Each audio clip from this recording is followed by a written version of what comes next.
रहम वाला है। अलिफ लाम मीम।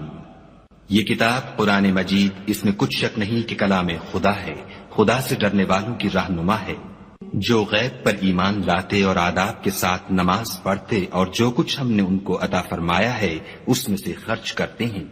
और जो किताब ए मोहम्मद सल्लल्लाहु अलैहि वसल्लम तुम पर नाजिल हुई और जो किताबें तुमसे पहले पैगंबरों पर नाजिल हुई, सब पर ईमान लाते और आखिरत का यकीन रखते हैं, यही लोग अपने परवर